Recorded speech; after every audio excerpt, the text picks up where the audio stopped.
Hello everyone.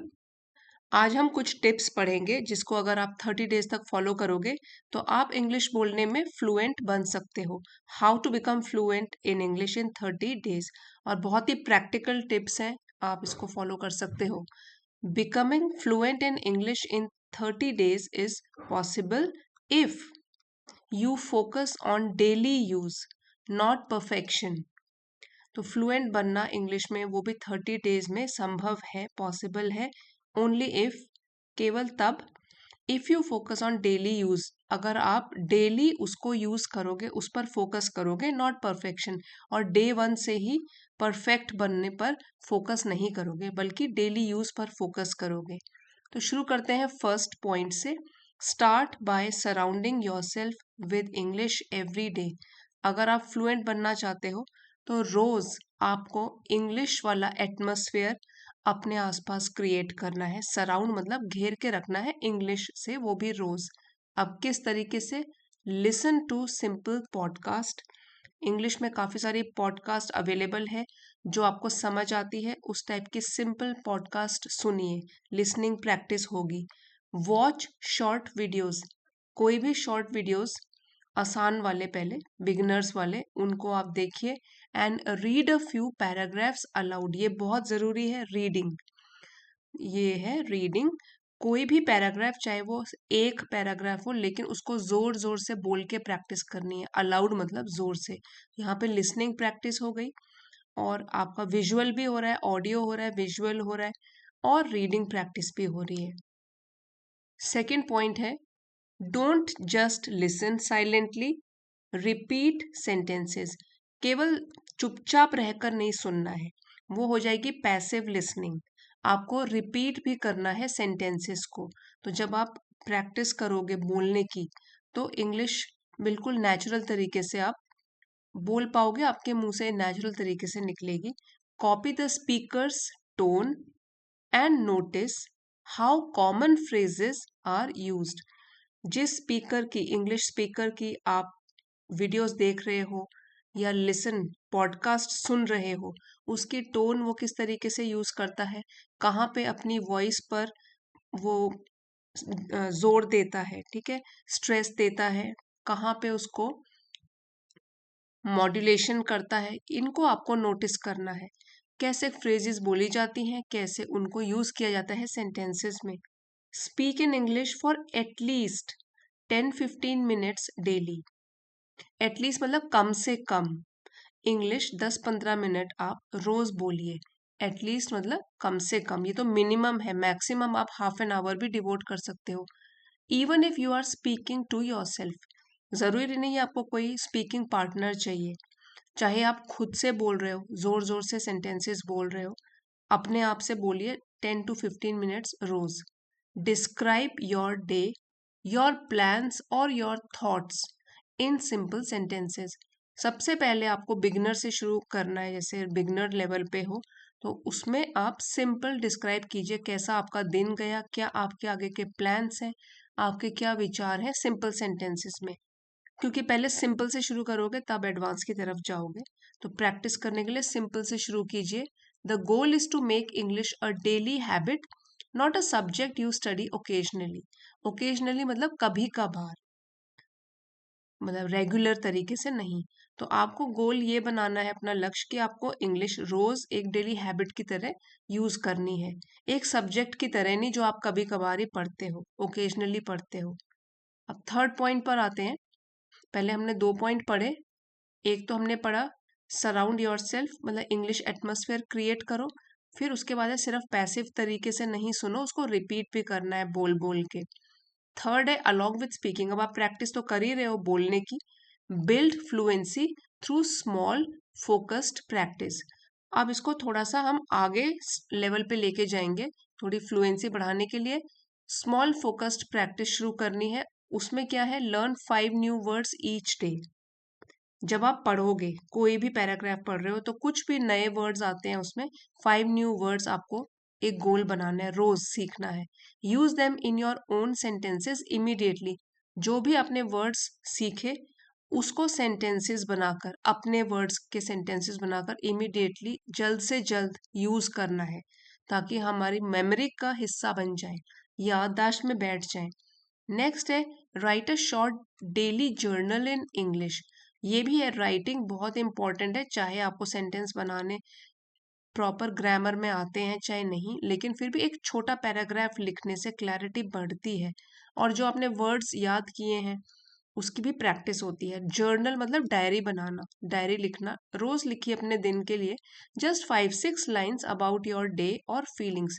कैसा आपका दिन गुजरा या कैसे आपके थॉट्स रहे दिन भर में, बस इतना ही भी लिख लो, 5-6 lines. And read it allowed, उसको फिर पढ़िए जोर से, प्रैक्टिस कीजिए वर्ड्स बोलने की लाउडली।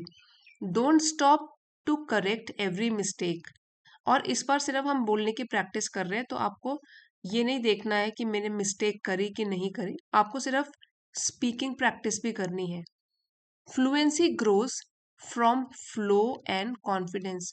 फ्लुएंसी मीन्स बिना अटके हुए बोलना, ये आपको तब आएगी जब आप एक फ्लो में बोलना शुरू कर दोगे, बिना अटके हुए और कॉन्फिडेंस के साथ, नॉट फियर, डर के साथ नहीं। फिफ्थ पॉइंट है if you stay consistent. Consistent मतलब रेगुलरिटी बनाकर रखते हो, कंसिस्टेंट रहते हो, बने रहते हो, इंग्लिश बोलने की प्रैक्टिस रोज करते हो। थिंक इन इंग्लिश, तो एक तो है कंसिस्टेंट बने रहते हो, फिर है इंग्लिश में ही आप अपने वर्ड्स को सोचते हो, सेंटेंसेस को सोचते हो। And practice speaking every day, और साथ साथ फिर रोज बोलने की प्रैक्टिस भी करते हो। You will notice clear improvement in 30 days. तो एक मंथ में, एक महीने में आपको क्लियरली नोटिस करने को आ जाएगा कि आपका इम्प्रूवमेंट हुआ है। Not because you learned everything, but because you finally started using English naturally. तो इसलिए नहीं, ये जो चेंज है ये इसलिए नहीं नोटिस होगा क्योंकि आपने सब कुछ सीख लिया, बस आपको इंग्लिश आ गई, लेकिन ये इसलिए आपको चेंज देखने के लिए मिलेगा 1 मंथ में, क्योंकि आखिरकार फाइनली आखिरकार आपने स्टार्ट कर दी एक नेचुरल तरीके से। जैसे किसी भी लैंग्वेज को सीखने के लिए हम नेचुरल तरीके से, हम पहले उसको वर्ड्स जानते हैं, उसको सेंटेंसेस में यूज करते हैं और रोज प्रैक्टिस करते हैं, उस तरीके के नेचुरल तरीके से आपने बोलना शुरू कर दिए, इसलिए 30 डेज में आप अपनी फ्लुएंसी में इम्प्रूवमेंट भी देखोगे। तो आज ही से आप अपनी स्पोकन इंग्लिश की प्रैक्टिस शुरू कर सकते हो। और इस लेसन का पीडीएफ आपको चैनल की एलीट मेंबरशिप को ज्वाइन करके मिल जाएगा। आप चाहते हो तो लेवल 2 की मेंबरशिप ज्वाइन कर सकते हो। एक बार हम वर्ड मीनिंग्स रिवाइज कर लेते हैं, यहाँ से भी आप कुछ वर्ड मीनिंग्स अपनी वोकेबलरी में बढ़ा सकते हो। जैसे कि fluent means able to speak smoothly easily, बिना अटके हुए बोलना, ये एक एडजेक्टिव है। फिर है परफेक्शन, जिसमें कोई कमी ना हो, जो फ्लॉलेस हो, तो यहाँ से आपने फ्लॉ वर्ड सीख लिया या फ्लॉलेस सीख लिया। सराउंड, अपने आप को घेर लेना चारों ओर से। फिर है फ्रेजेस, क्या होती है, small group of words with meaning. Small group मतलब पूरे पूरे सेंटेंसेस नहीं, सेंटेंस में भी एक छोटे वर्ड्स का हिस्सा जो कि कुछ ना कुछ मीनिंग रखता है अपना। टोन होता है जैसे अपने वॉइस को मॉड्यूलेट करना, उतराव चढ़ाव स्टाइल बोलने का।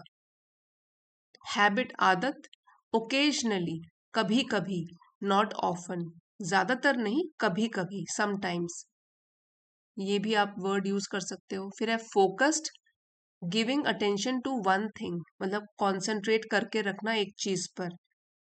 इमीडिएटली, इमीडिएटली तुरंत, जल्द ही, विदाउट डिले, बिना देरी के, इमीडिएटली। जर्नल होता है एक डायरी या लॉग रखना, अ बुक जहां पे आप लिखते हो अपने डेली थॉट्स। फ्लुएंसी, बिना अटके हुए बोलने की कला। कॉन्फिडेंस, आपका आत्मविश्वास, belief in your self. Fear होता है डर। कंसिस्टेंट होता है स्टेडी, स्टेडी तरीके से रेगुलरली बने रहना, कोई काम करना। इम्प्रूवमेंट, सुधार। नेचुरली, एक नेचुरल तरीके से, स्मूथ तरीके से, स्वाभाविक रूप से। यहाँ पे कुछ ग्रामर के रूल्स भी है, जैसे कि जेरेंट फॉर्म हमने कहाँ पे यूज करी हुई देखी थी, इसी आर्टिकल से फर्स्ट लाइन में। Becoming fluent, ING form I है लेकिन नाउन की तरह यूज है ये, ठीक है। तो यहाँ पे क्या है, जब used when actions act as noun, जब वर्ब की आईएनजी फॉर्म नाउन की तरह एक्ट करती है तो वो जेरेंट कहलाता है। जैसे ये हो गया, एक और बार आया था along with speaking, build fluency through small practice, तो यहाँ पे ये वर्ब नहीं है, नाउन का काम कर रहा है। कुछ एग्जाम्पल्स भी हैं, स्पीकिंग हेल्प्स कॉन्फिडेंस, स्पीकिंग मतलब बोलना। यहाँ जेरेंड है, reading improves vocabulary, practicing daily is important. ये एग्जाम्पल है।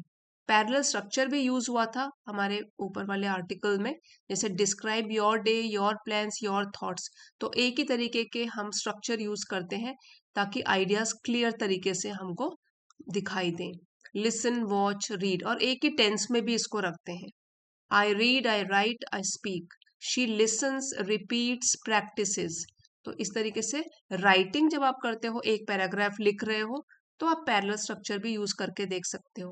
एक कॉन्ट्रास्टिंग स्ट्रक्चर भी यूज होता है क्लैरिफाई आइडियाज करने के लिए, जैसे कि not because you learn everything but because. तो ये हो गया कॉन्ट्रास्टिंग, मतलब इसकी वजह से नहीं बल्कि इसकी वजह से।